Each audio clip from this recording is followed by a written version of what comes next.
Praise Lord. നിങ്ങളെ എല്ലാവരെയും blessed മോർണിംഗിലേക്ക് യേശു ക്രിസ്തുവിൻ്റെ നാമത്തിൽ സ്വാഗതം ചെയ്യുന്നു.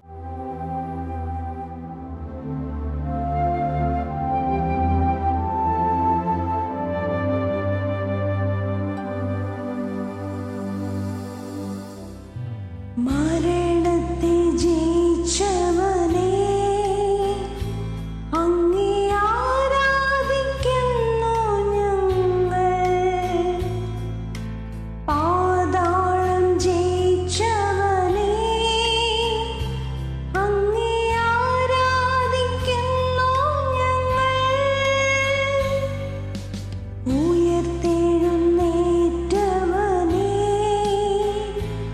അങ്ങേ ആരാധിക്കുന്നു ഞങ്ങൾ. ജീവനിൻ അധിപതിയേ, അങ്ങേ ആരാധിക്കുന്നു ഞങ്ങൾ. Hallelujah, Hosanna. Hallelujah, Hosanna. Hallelujah, Hosanna. Hallelujah, Hosanna.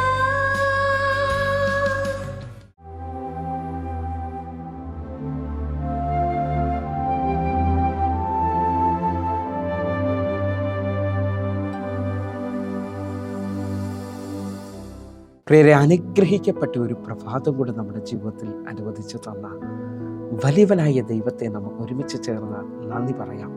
എത്ര പേർ പറയും, ഞാൻ നിന്നതല്ല, എൻ്റെ ദൈവം എന്നെ നിർത്തിയതാണ്.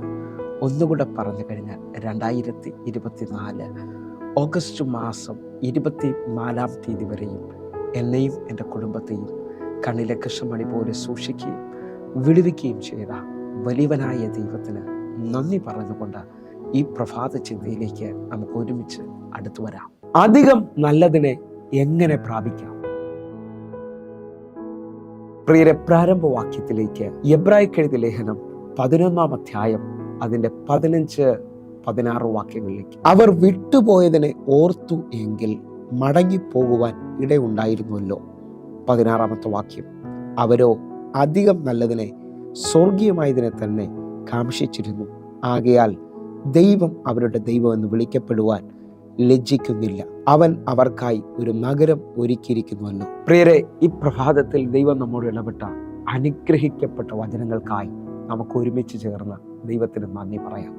ഈ പ്രഭാതത്തിൽ ഞാനും നിങ്ങളും ചിന്തിക്കുന്നത് അധികം നല്ലതിനെ എങ്ങനെ പ്രാപിക്കാം എന്നുള്ളതാണ്. ഈ വചനത്തിനകത്ത് വലിയ ആഴമുണ്ട്. എബ്രായർക്ക് എഴുതിയ ലേഖനം 11 അധ്യായം വിശ്വാസ വീരന്മാരെ കുറിച്ചുള്ള അധ്യായമാണ്. ഹല്ലേലൂയ. 12 അധ്യായത്തിലേക്ക് വരുമ്പോൾ ഈ വിശ്വാസ വീരന്മാരെ വലിയ സാക്ഷികളുടെ സമൂഹമായി ദൈവം എനിക്ക് നിങ്ങൾക്ക് ചുറ്റിൽ നിർത്തിയിരിക്കുന്നത് കാണാൻ കഴിയും. എന്നാൽ ആഴം പഠിക്കുമ്പോൾ ഇവർ അധികം നല്ലതിനെ ഓർത്ത് മുമ്പിലെത്തത് മറന്നത് കാണാൻ കഴിയും. ഈ പ്രഭാതത്തിൽ ഞാനും നിങ്ങളും ചിന്തിക്കുന്നത് അധികം നല്ലതിനെ എങ്ങനെ പ്രാപിക്കാം എന്നുള്ളതാണ്. അധികം നല്ലതിനു വേണ്ടി ആഗ്രഹിക്കുന്നവർ ഇന്നലകളെ ഓർക്കാതെ, അല്ലെങ്കിൽ മുമ്പിലെത്തത് നല്ലത് എന്ന് ചിന്തിച്ചുകൊണ്ട് വലിയ ഭാരപ്പെടുന്ന അനുഭവങ്ങൾ ഉള്ളവരുണ്ട്. ഈ കഴിഞ്ഞ ദിവസം ചിലവരുമായി സംസാരിക്കുമ്പോൾ എനിക്ക് മനസ്സിലായത്, കോവിഡിന് മുമ്പേ വീട് പണി തുടങ്ങിയിട്ട് ഇന്നും അടിസ്ഥാനത്തിൽ മാത്രം മേളിലോട്ട് പണിയാൻ കഴിയാതെ ഭാരപ്പെടുന്നവരുണ്ട്. പണമെല്ലാം നഷ്ടപ്പെട്ടു, വീട് പണി ഒന്നും തീർന്നില്ല, ഞാൻ ഇതിനു വേണ്ടി ഇറങ്ങണ്ടായിരുന്നു എന്ന് പറയുന്നവരുണ്ട്. വിശ്വാസ ജീവിതത്തിൽ അല്ലെങ്കിൽ പാരമ്പര്യമൊക്കെ വിട്ടിട്ട് യേശുവിന് വേണ്ടി ഇറങ്ങിത്തിരിച്ചു ഇന്ന് പാരമ്പര്യം മതിയായിരുന്നു എന്ന് പറയുന്നവരുണ്ട്. ഹല്ലേലൂയ. എന്നാൽ അധികം നല്ലത് പ്രാപിക്കാൻ ആഗ്രഹിക്കുന്നവർ അവർ വിട്ടുപോയതിനെ ഒരിക്കലും ഓർത്ത് ഭാരപ്പെടുന്നവരല്ല. വിശ്വസിക്കുന്നവരുണ്ടെങ്കിൽ ഞാൻ നിങ്ങളോട് പറയാം, സാക്ഷികളുടെ സമൂഹം എന്നുള്ള ആ ലിസ്റ്റിൽ അബ്രഹാമിനെ നിങ്ങളൊന്ന് എടുത്തു നോക്കിയേ. അബ്രഹാമിനോട് ദൈവം പറയാണ്, നീ നിന്റെ ചാർച്ചക്കാരെയും പിതൃഭവനത്തെ വിട്ട് ഞാൻ കാണിപ്പാനിരിക്കുന്ന ദേശത്തേക്ക് പോകുക. അബ്രഹാം ദൈവശബ്ദത്തിൽ ഇറങ്ങിത്തിരിച്ച മനുഷ്യനാണ്. ഒരിക്കലും ഇന്നലകളിൽ നല്ലതെന്നോ അല്ലെങ്കിൽ തൻ്റെ പിതൃഭവനം നല്ലതെന്നോ അബ്രഹാം ദൈവത്തോട് പറഞ്ഞിട്ടില്ല. ആയതിനാൽ ഉൽപ്പത്തി പുസ്തകം 24 അധ്യായം 1 വാക്യം പറഞ്ഞു, അബ്രഹാം വയസ്സ് ചെന്ന് വൃദ്ധനായി. അബ്രഹാമിനെ യഹോവ സകലത്തിലും അനുഗ്രഹിച്ചു. ഈ പ്രഭാതത്തിൽ എന്നെ കേൾക്കുന്നവരെ, ജീവിതത്തിനകത്ത് ഇന്നലകളെ ഓർത്ത് ഭാരപ്പെടുന്ന, ഈ വീട്ടിൽ ജനിച്ചല്ലോ, എനിക്ക് മാത്രം ഉയർച്ചയില്ലല്ലോ, അങ്ങനെയൊക്കെ ഇന്നലകളെ ഓർത്ത് ഭാരപ്പെടുന്നവരുണ്ടെങ്കിൽ ഇന്ന് എൻ്റെ കൂടെ തീരുമാനമെടുത്തിട്ട് പറയണം, എൻ്റെ ദൈവം ഏറ്റവും അധികമായ നന്മകൾ ചെയ്യുന്നവനാണ്. അധികമായ നന്മ എനിക്ക് പ്രാപിക്കാൻ കഴിയും. എൻ്റെ ദൈവം എന്നെ വിളിച്ചത് ഒരിക്കലും തകരാൻ വേണ്ടിയല്ല. എൻ്റെ അപ്പൻ്റെ വിളി ഞാൻ തിരിച്ചറിയാണ്. ഇസ്രായേൽ മക്കളെ വാഗ്ദത്ത ദേശത്തിലേക്കാണ് ദൈവം വിളിച്ചത്. എന്നാൽ അവർ ചെങ്കടലിന് മുമ്പിലെത്തിയപ്പോൾ അവർ പറഞ്ഞു, ഞങ്ങൾക്ക് മിസ്രൈമിൽ ശവക്കുഴി ഇല്ലാഞ്ഞിട്ടാണോ നീ ഞങ്ങളെ ഇവിടെ കൊണ്ടുവന്നത്? ഹല്ലേലൂയ. അവിടെ അവർ പിറുപിറുത്തത് കാണാൻ കഴിയും. അവർ ചെങ്കടൽ കയറി അത്ഭുതകരമായി മുമ്പോട്ട് വന്നു. ഹല്ലേലൂയ.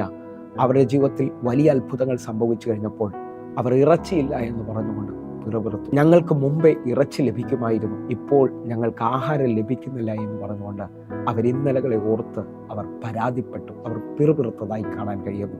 എന്നാൽ എന്നെ കേൾക്കുന്നവരെ, ഞാൻ നിങ്ങൾ വായിച്ച വാക്യം ഒന്നുകൂടെ ഓർപ്പിക്കുക.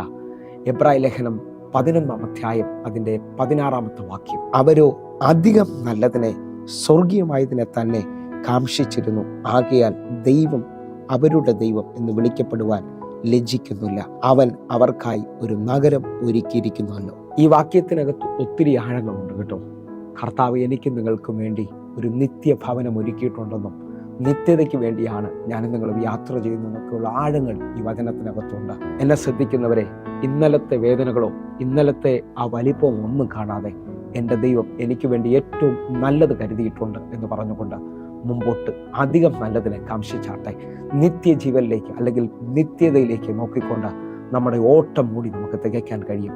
വിശ്വസിക്കാമെങ്കിൽ ഈ വരുന്ന ദിവസങ്ങളിൽ എൻ്റെ കർത്താവ് നിങ്ങൾക്ക് വേണ്ടി അധികമായതൊന്ന് ചെയ്യാൻ പോവുകയാണ്.